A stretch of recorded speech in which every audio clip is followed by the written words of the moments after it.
नमस्कार मित्रांनो.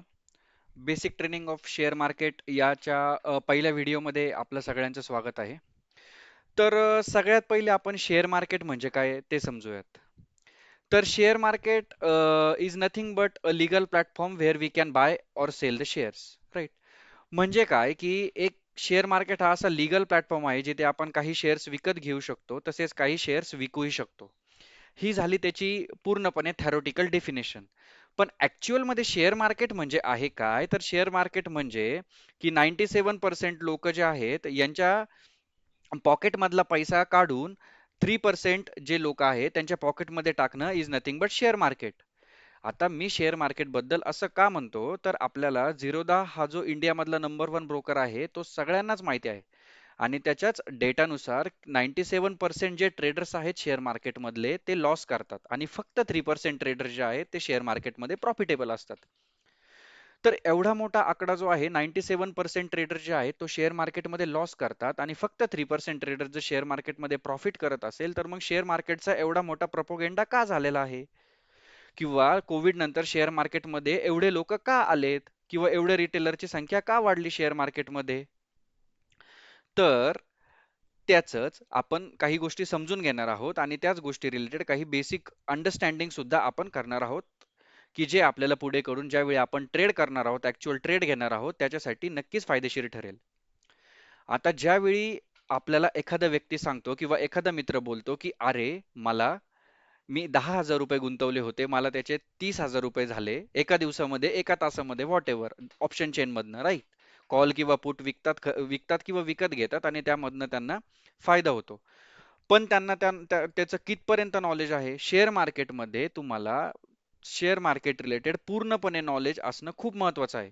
आता हीच जी लोकं आहेत, ती त्यानंतर 30,000 कमवल्यानंतर म्हणतात, की मी आणखी 30,000 कमवेल आणि त्या नादामध्ये ते टाकतात आणि त्यांचे ते 30,000 पण गमावले जातात. परत ते 10,000 त्यांचे जे गेलेले आहे मूळ रक्कम, ती रिकव्हर करण्यासाठी पुन्हा ते आणखी 20,000 टाकतात आणि तेही गमावतात आणि नंतर त्या गोष्टीला म्हणतात, की शेअर मार्केट हे गॅम्बलिंग आहे, शेअर मार्केट हा सट्टा आहे. तर शेअर मार्केट हा खरंच सट्टा आहे का? नाही. शेअर मार्केटचं पूर्ण नॉलेज नसताना किंवा शेअर मार्केट रिलेटेड कुठलंही नॉलेज नसताना शेअर मार्केटमध्ये ट्रेडिंग करणं, कुठल्या पण ट्रेड घेणं, शेअर विकत विकत घेणं किंवा विकणं, ऑप्शन चेनची ट्रेडिंग करणं, हा सट्टा आहे. शेअर मार्केटचं नॉलेज घेऊन जर तुम्ही शेअर मार्केटमध्ये जर ट्रेडिंग केली, तर तुम्हाला नक्की शेअर मार्केटमधनं चांगले रिटर्न्स मिळतील as compare to FD. Okay. तर आता शेअर मार्केट विषयी आपण दोन गोष्टी समजून घेऊयात. ज्यावेळी आपण शेअर मार्केटमध्ये पैसा गुंतवतो, त्यावेळी आपल्याकडे दोन गोष्टींची अनसर्टेनिटी असते. अनसर्टेनिटी म्हणजे माहित नसतं आपल्याला की काय होईल. दुस त्या दोन गोष्टी म्हणजे त्या दोन गोष्टीमधली first thing is nothing but price certainty and second thing is nothing but time certainty. आता आपण प्राइस सर्टेनिटी बद्दल ज्यावेळी बोलतो, तर त्यावेळी फॉर एक्झाम्पल हा कोटक महिंद्रा बँकेचा स्टॉक आपल्या अनालिसिसने आपल्याला सांगितलं की या लेवलला 1242 ला आपण तो स्टॉक विकत घेतला आणि तो स्टॉकचं टार्गेट आपल्याला फॉर एक्झाम्पल सांगितलं की 2,000 रुपये. राईट. तर आता हा 1200 वरनं 2,000 रुपयापर्यंत जाणार आहे, तर तो किती वेळात जाणार आहे? 1 महिन्यात जाणार आहे, 2 महिन्यात जाणार आहे, 6 महिन्यात जाणार आहे की 15 दिवसात जाणार आहे?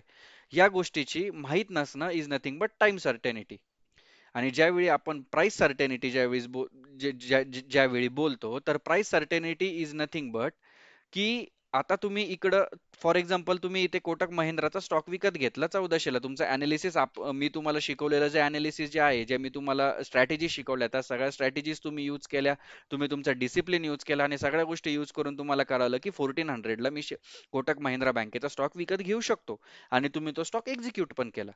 पण कोटक महिंद्रा बँकेचा स्टॉक तुम्ही विकत घेतल्यानंतर तो स्टॉक या लेवल नंतर खाली गेला आणि या लेवल नंतर खाली जाऊन तुम्ही जर इकडे बघितलं तर तो पुन्हा वरती गेला. पण ही जी गोष्ट आहे याच्यामध्ये 1400 ला विकत घेतल्यानंतर तो खाली गेला, त्यालाच आपण म्हणू शकतो प्राइस अनसर्टेनिटी. मग ह्या गोष्टी कशा कमी करता येईल, प्राइस अनसर्टेनिटी किंवा टाइम अनसर्टेनिटी? तर त्या गोष्टी आपण काही स्ट्रॅटेजीज यूज करून शेअर मार्केट रिलेटेड नॉलेज घेऊन आणि शेअर मार्केटचं पुरेपूर्ण काय म्हणता येईल ते अंदाज घेऊन आपण या गोष्टी कमीत कमी करू शकतो, की जेणेकरून आपल्याला शेअर मार्केटमधनं चांगले रिटर्न्स मिळतील. आता आपण मी तुम्हाला एक एक्झाम्पल देतो. ओके. आता एक चांगला ड्रायव्हर आहे, फोर व्हीलर ड्रायव्हर, आणि तो चांगल्या पद्धतीने ड्रायव्हिंग करतो फोर व्हीलर. ओके.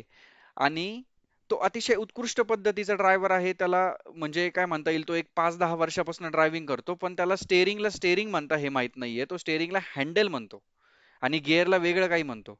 म्हणून त्याला ड्रायव्हिंग येत नाही, असं आपल्याला म्हणता येईल का? नाही. तर मला ह्या उदाहरणातून तुम्हाला हे एक्सप्लेन करायचं आहे, की कुठल्याही गोष्टीचं पूर्ण नॉलेज असलं असलं तर ते नक्कीच आपल्याला फायदेशीर असतं. ना की त्या कुठल्या गोष्टीला काय म्हणतात ते आपल्याला माहीत, म्हणजे काय एक्झॅक्ट काय म्हणता हे आपल्याला माहीत असो की नसो. म्हणजेच की शेअर मार्केटचं ज्यावेळी तुम्ही पूर्ण नॉलेज घेताल किंवा पूर्ण तुम्हाला माहिती येईल शेअर मार्केटची, तुम्ही ज्यावेळी तुमच्या स्ट्रॅटेजीज फंडामेंटली टेक्निकली जेव्हा चार्ट पॅटर्न तुम्ही अंडरस्टँड करतात आणि ज्यावेळी तुम्ही शेअर मार्केटमध्ये येताल एक 3 4 5 वर्षानंतर किंवा आजपासूनच तुम्ही हा कोर्स कंप्लीट केल्यापासून, तर त्यावेळी तुम्हाला कुठल्या गोष्टीला काय म्हणायचं हे कदाचित माहीत नसेल, पण तुम्हाला नक्कीच तुम्ही चांगल्या पद्धतीची ट्रेडिंग करू शकाल. आता आपण ज्यावेळी म्हणतो की इकॉनॉमिस्ट इकॉनॉमिस्ट इकॉनॉमिस्ट, आता इकॉनॉमिस्ट म्हणजे काय, तर ते अर्थतज्ञ, आपण त्यांना अर्थतज्ञ म्हणतो, राईट? आता अर्थतज्ञ जे आहेत ते शेअर मार्केटमध्ये, हे लोक काही बरेच जे अर्थतज्ञ जे आहेत, माझे काही मित्र आहेत इकॉनॉमिस्ट, की जे शेअर मार्केटमध्ये लॉस आहेत, त्यांचा सीएजीआर हा लॉस मध्ये येतो, निगेटिव्ह मध्ये काउंट होतो. आता तो सीएजीआर, जर ते इकॉनॉमिस्ट आहे आणि तरी पण त्यांचा सीएजीआर निगेटिव्ह मध्ये काउंट होण्याचं रिझन हे, की त्यांना असं वाटतं की मी इकॉनॉमिस्ट म्हणजे मला खूप काही येतं आणि मी इकॉनॉमिस्ट असल्यामुळे मी शेअर मार्केटमध्ये जास्त प्रॉफिट कमवू शकतो. तर हे एकदम परिपूर्ण पद्धतीने चुकीचं आहे. आता म्हणजे मला यामधनं सांगायचं काय, की शेअर मार्केट, तुम्ही जर 10वी शिकलेले असाल, तुम्ही इंजिनियर असाल, तुम्ही डॉक्टर असाल, याचा अर्थ असा नाही की तुम्ही डॉक्टर आहे म्हणजे तुम्हाला शेअर मार्केटमध्ये जास्त प्रॉफिट होईल आणि तुम्ही 10वी शिकलेला आहात म्हणून तुम्हाला कमी प्रॉफिट होईल. नाही. जो या तिघांमधून पूर्णपणे स्ट्रॅटेजीज यूज करेल, पूर्णपणे बिझनेस अनालिसिस यूज करेल, फंडामेंटल अनालिसिस यूज करेल, चार्ट पॅटर्न लक्षात घेईल, तोच माणूस सगळ्यात जास्त यामध्ये प्रॉफिटेबल राहील. मी ह्या गोष्टी सारख्या सारख्या सारख्या सारख्या माझ्या फर्स्ट व्हिडिओमधनं सांगण्याचं रिझन हे, की ह्याच गोष्टी सगळ्यात इम्पॉर्टंट आहे आणि तीच चुकी जे 97% जे ट्रेडर्स आहे शेअर मार्केटमध्ये जे लॉस करतात, ते ह्याच चुका करतात आणि ह्याच चुका करून ते शेअर मार्केटमध्ये 3% जे लोक आहेत त्यांच्या खिशामध्ये आपल्या खिशातला पैसा टाकतात. आता शेअर मार्केटमध्ये लॉस करण्याचे काही रिझन्स आहेत. मी तुम्हाला ते सांगतो. ओके.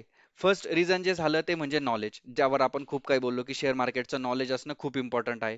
सेकंड थिंग जी येते, की ते म्हणजे टीव्ही अँकर. ज्यावेळी आपण शेअर मार्केटचे काही चॅनल बघतो, न्यूज चॅनल, त्यावेळी ते आपल्याला सजेशन्स देतात. हा शेअर बाय करा, या लेव्हलला बाय करा, हा स्टॉप लॉस लावा, हे टार्गेट ABC नावाचा शेअर विकत घ्या. खूप जास्त चालणार आहे तो शेअर. तो खूप वरती जाणार, तुम्हाला 50% रिटर्न्स मिळणार, 100% रिटर्न्स मिळणार. या गोष्टींना बंद करा, बंद. टीव्ही बघणं बंद करा. Share market related news channel बघणं बंद करा. मी तुम्हाला एक गोष्ट सांगतो, जे तुम्हाला शेअर मार्केटच्या न्यूज चॅनलवरचे अँकर तुम्हाला माहिती देतात का, ते अँकर हे ट्रेड करण्यासाठी सुद्धा अलाउड नाहीयेत शेअर मार्केटमध्ये. मग जो व्यक्ती शेअर मार्केटमधनं काही मिळवलंच नाही त्यांनी आणि त्या व्यक्तीच्या भरोशावर जर तुम्ही ट्रेड करत आहात, तर ते कितपत योग्य आहे? त्यामुळे शेअर मार्केटमध्ये न्यूज चॅनल बघणं बंद करा, बंद. त्यानंतर दुसरी गोष्ट जर बघितलं, तर मग आता शेअर मार्केटमध्ये न्यूज बघितला नाही, मग सोर्स ऑफ न्यूज काय असला पाहिजे आपला? तर सोर्स ऑफ न्यूज असला पाहिजे आपला वैयक्तिक स्टडी.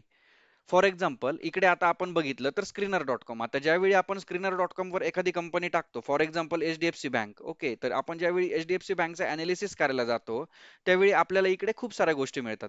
जसं की अनालिसिस मिळतं, पियर्स कंपॅरिझन मिळतं, कुठल्या कुठल्या त्याचे कॉम्पिटिटर्स आहे, प्रॉफिट अँड लॉस स्टेटमेंट मिळतो, बॅलन्स शीट मिळतो, कॅश फ्लो मिळतो, या सगळ्या गोष्टी मिळतात. या सगळ्या गोष्टी मी तुम्हाला डिटेलमध्ये समजावणार आहे. मी तुम्हाला काही स्ट्रॅटेजीज पण समजावणार आहे आणि मी तुम्हाला फायनान्शियलचं ज्यावेळी सेशन असेल त्या सेशनमध्ये मी तुम्हाला नक्की या गोष्टी पण पूर्ण तुम्हाला एकदम 100% समजतील या लेवल पर्यंत जाऊन मी तुम्हाला या सगळ्या गोष्टी शिकवणार आहे. तर सोर्स ऑफ न्यूज आपण त्यावर बोलतो होतो. सोर्स ऑफ न्यूज मध्ये स्क्रीनर.com वरनं तुम्ही अनालिसिस करून तुम्ही तुमचं स्वतःचं स्टडी करू शकता. आणि सेकंड थिंग जी येते ते म्हणजे तुम्ही एखादा कुठला पण न्यूज पेपर घ्या, की जो इकॉनॉमिक्सशी रिलेटेड आहे. फॉर फॉर एक्झाम्पल तुम्ही न्यूज पेपर घेतला इकॉनॉमिक टाइम्स. आता तुम्ही मला एक गोष्ट सांगा, की शेअर मार्केटमध्ये एखादी मोठी गोष्ट घडली आणि ती फक्त इकॉनॉमिक टाइम्सनीच छापली, लाईव्ह मिटने किंवा अदर पेपर जे आहेत त्यांनी छापली नाही, असं होईल का? नाही होणार. जर शेअर मार्केटमध्ये एखादी मोठी न्यूज जर असेल, तर ती न्यूज जर इकॉनॉमिक टाइम्सने छापली, तर ती लाईव्ह मिंट पण छापेल. बाकीचे पेपर पण छापतील. मग तुम्ही एकच पेपर जर फॉलो केला, तर त्यावेळी तुम्हाला शेअर मार्केटमधल्या ज्या काही मोठ्या घडामोडी असतील, तर त्या गोष्टी कळतील. आता हे झालं आपण शेअर मार्केट चे जे आहेत म्हणजे अंडरस्टँड कुठल्या गोष्टी केल्या पाहिजे त्या. आता शेअर मार्केटमध्ये जे लोक लॉस करतात त्याचे आणखी काही रिझन्स पण आहेत. फर्स्ट त्यामधलं रिझन जे आहे ते म्हणजे स्टॉप लॉस.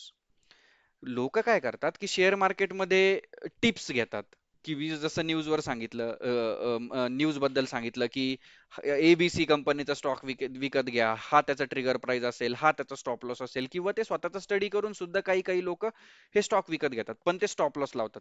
स्टॉप लॉस लावणं बंद करा. स्टॉप लॉस लावणं का बंद करा? जर तुमचा अनालिसिस जर तुम्हाला सांगतंय की बाबा हे माझं आहे आणि तुम्ही तुमचं जर परफेक्ट अनालिसिस जर केलं, फॉर एक्झाम्पल तुम्ही या लेवलला जर तुम्हाला सांगितलं की मला कोटक महिंद्रा बँक मला विकत घ्यायचंय, तुम्ही या लेवलला कोटक महिंद्रा बँक विकतही घेतला, पण त्या लेवल नंतर तो खाली गेला आणि तुम्ही इकडे कुठेतरी त्याचा स्टॉप लॉस लावला, त्याचा रेजिस्टन्स लेवल बघून किंवा त्याच्या लेवल्स बघून जर तुम्ही इकडे कुठे त्याचा स्टॉप लॉस लावला, तर तिकडे तुमचा स्टॉप लॉस हिट होईल आणि इकडे तुमचा स्टॉप लॉस हिट झाल्यामुळे तुमची ट्रेड ही लॉस मध्ये बुक होईल. आणि लॉस मध्ये इकडे जर बघितलं, लॉस मध्ये बुक झाल्यानंतर इकडे जाऊन तो स्टॉक नक्कीच वरती गेला. मग हे थांबवलं पाहिजे आणि हा स्टॉक खाली जाईल आणि खाली जाऊन पण तुम्ही तुमच्या अनालिसिस बद्दल पूर्णपणे परिपूर्ण पद्धतीने ठाम पाहिजे, की बाबा मी जे अनालिसिस केलेले ते 100% बरोबर आहे, हा स्टॉक खाली जाऊन 100% वरती जाईल. आणि तेच मी तुम्हाला शिकवण्याचा या पूर्ण सिरीज मधून विचार केलेला आहे, किंवा मी त्याच या गोष्टी सगळ्या तुम्हाला सांगणार आहेत या पूर्ण सेशन्स मधनं. तर फर्स्ट थिंग येते ती म्हणजे स्टॉप लॉस. नंतर दुसरी गोष्ट येते की आपण काय करतो की एखाद्या कंपनीचे स्टॉक विकत घेतो. सपोज मी 1 लाख रुपये इन्व्हेस्ट केले शेअर मार्केटमध्ये आणि मग मी रोज ओपन करणार 9 वाजून 15 मिनिटांनी आणि मग मी माझा पोर्टफोलिओ बघणार. ओके, पॉझिटिव्ह गेला, लाल झाला, हिरवा झाला, लाल झाला, हिरवा झाला. हे बंद करा. का बंद करा? कारण ज्यावेळी एखादा स्टॉक आपण किंवा एखादा पोर्टफोलिओ आपण रोज बघतो, जर रोज बघून आपण तो स्टॉक जर खाली गेला किंवा तो पोर्टफोलिओ जर निगेटिव्ह मध्ये गेला, तर आपण पॅनिक होतो आणि पॅनिक होऊन आपण आपला डिसिप्लिन गमावतो. शेअर मार्केटमध्ये discipline is most important thing. Discipline बाळगणं ही सगळ्यात इम्पॉर्टंट गोष्ट आहे. जर तुम्हाला सांगताय ना की तुम्ही या प्राइसला विकत घेतलेलं आहे आणि हे तुमचं टार्गेट आहे, तुमचं टार्गेट जोपर्यंत रीच होत नाही ना, तोपर्यंत तुम्ही स्टॉक विकू नका. खाली गेला तुम्ही आणखी बाईंग करा, त्याच्यामध्ये ऍव्हरेजिंग करा, पण तुम्ही तो स्टॉक विकू नका. पण या सिच्युएशन मध्ये आपण काय होतो, पॅनिक होतो आणि पॅनिक होऊन आपण आपला स्टॉक विकून टाकतो आणि आपण लॉस मध्ये शेअर किंवा लॉस मध्ये आपण ती ट्रेड बुक करतो. राईट. या दोन मेन रिझन्स आहे शेअर मार्केटमध्ये काही लोक लॉस करतात त्याचा. आता शेअर मार्केटमध्ये जर बघितलं तर दोन हँड्स असतात, एक असतात स्ट्रॉंग हँड्स आणि एक असतात वीक हँड्स. आता स्ट्रॉंग हँड्स म्हणजे काय आणि वीक हँड्स म्हणजे काय? स्ट्रॉंग हँड्स म्हणजे मोठे इन्व्हेस्टर्स, फॉर एक्झाम्पल FII झालं, DII झालं, त्यानंतर HNI इन्व्हेस्टर झालं. आता जिकडे आपण इकडे जर शेअर होल्डिंग पॅटर्न जर बघितला कुठल्या पण कंपनीचा, तर इकडे आपल्याला कळतं हे प्रमोटर्स, FIIs, DIIs हे जे आहेत हे these are nothing but strong hands. आणि इव्हन HNI जे आहेत पब्लिकमध्ये ज्यावेळी ज्यांची 1% पेक्षा जास्त इक्विटी येते, आता इकडे HDFC बँकेमध्ये कोणाची 1% पेक्षा जास्त इक्विटी नसेल किंवा नाहीये, तर ज्यावेळी त्यांची 1% पेक्षा जास्त इक्विटी येते कुठल्या पण स्टॉकमध्ये, त्यावेळी त्यांचं इकडे नाव दाखवावं लागतं की शेअर होल्डिंग पॅटर्न मध्ये या या या व्यक्तीकडे 1% पेक्षा जास्त होल्डिंग आहे. तर ते येतात HNI. हे जे इन्व्हेस्टर आहेत हे investor is nothing but your strong hands. आणि वीक हँड्स म्हणजे तुमच्या माझ्यासारखे रिटेल इन्व्हेस्टर्स. राईट. आता ज्यावेळी आपण DIIs किंवा FII ज्यावेळी बघतो, तर DIIs म्हणजे म्युच्युअल फंड्स. आता ज्यावेळी आपण इकडे बघतो म्युच्युअल फंड्स किंवा काही आता इकडे निफ्टी 50 किंवा LICचा म्युच्युअल फंड, ICICIचा provident fund, right, provident fund म्हणतो ते, सॉरी, प्रुडेन्शियल फंड.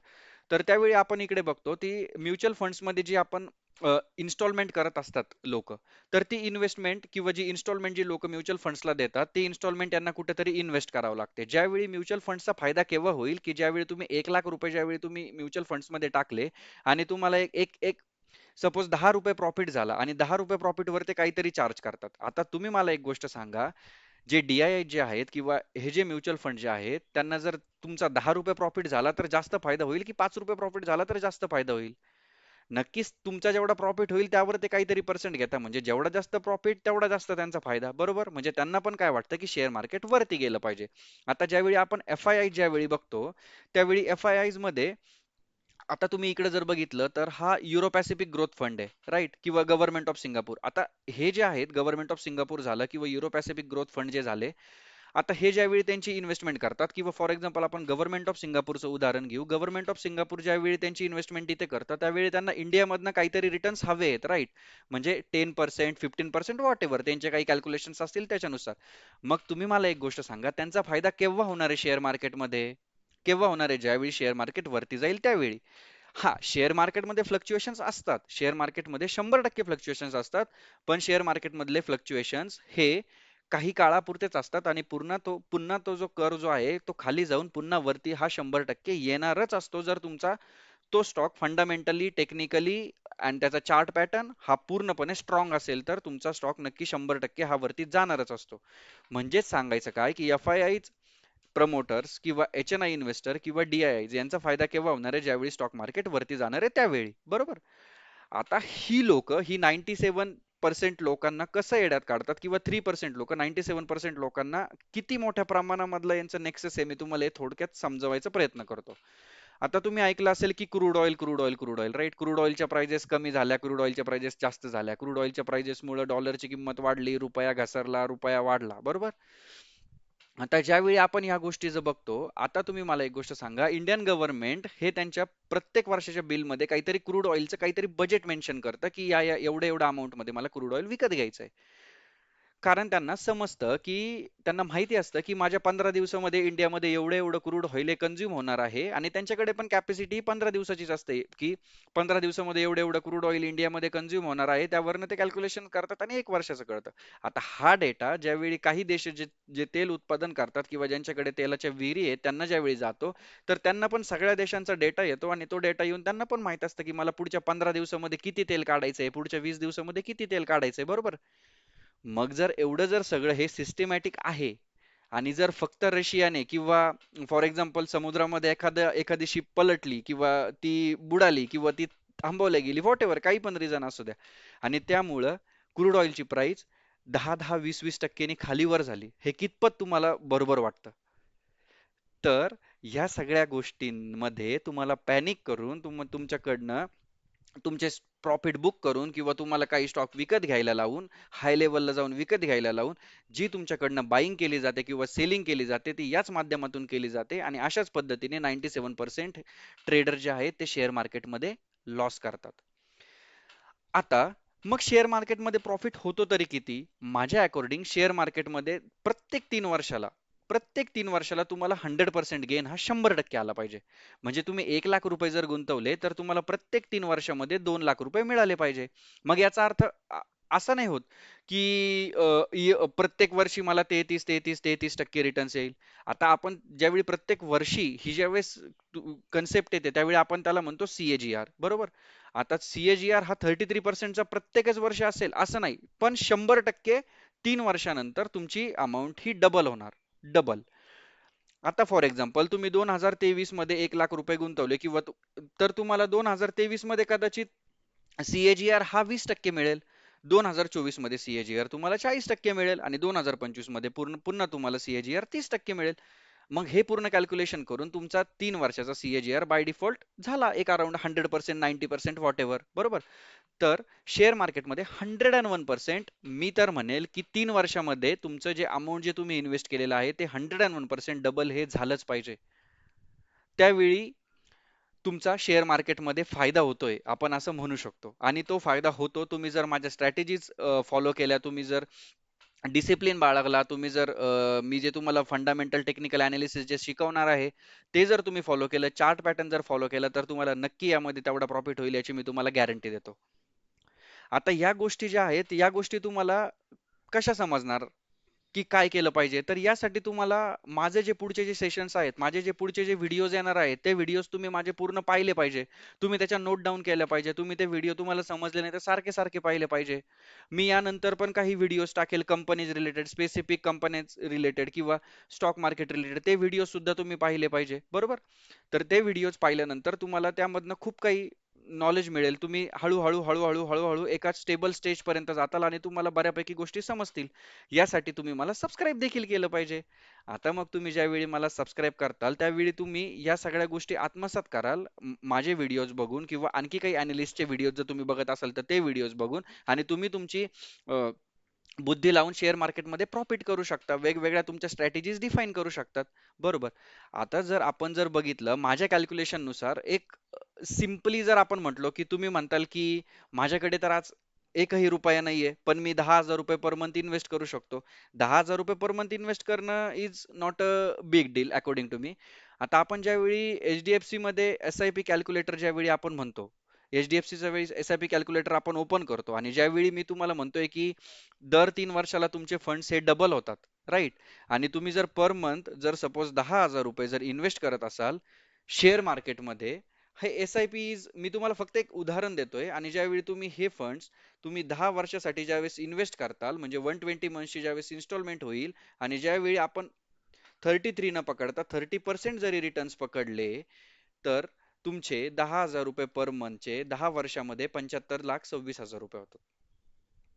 आणि आपण मिनिमम जरी पकडलं, मिनिमम एवढं तर होतच नाही, 101% मिनिमम जरी पकडलं तरी तुमचे 10,000 रुपये पर मंथ जर इन्स्टॉलमेंट केली तर 10 वर्षामध्ये 53 लाख रुपये होतात.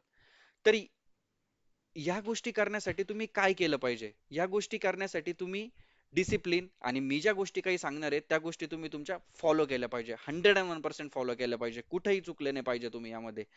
आता तुम्ही यामध्ये जर आपण 20 वर्षाचं जर कॅल्क्युलेशन जर केलं आणि 240 मंथ जर आपण म्हटलं, तर तुमचे होतात 20 वर्षामध्ये 6 कोटी. आणि जर माझ्या अकॉर्डिंग जर म्हटलं, तुम्ही जर सगळ्या गोष्टी 100% जर फॉलो केल्या, तर तुमचे होतात अराउंड 15 CR 10 वर्षामध्ये.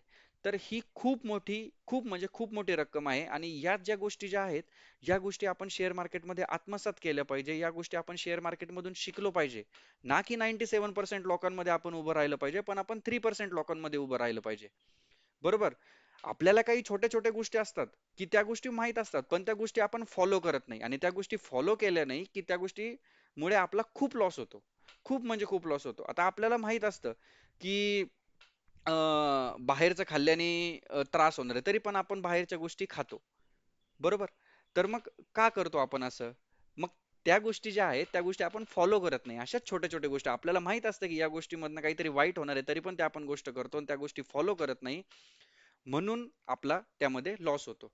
तसंच शेअर मार्केटचं देखील आहे. 97% लोक जे आहेत, हे याच बारीक चुका करतात आणि त्यामुळेच ते लॉसमध्ये जातात आणि 3% लोक हे याच गोष्टीचा फायदा घेत असतात. आता या व्हिडिओमध्ये आपण इथेच थांबूयात आणि मी पुढच्या व्हिडिओमध्ये तुम्हाला काही शेअर मार्केट रिलेटेड काही काय म्हणता येईल आपल्याला टेक्निकल फंडामेंटल किंवा बिझनेस रिलेटेड आपण काही गोष्टी बघूयात. आणि आपण या व्हिडिओमध्ये इथेच थांबूयात. Thank you so much. पुन्हा भेटूया पुढच्या व्हिडिओमध्ये.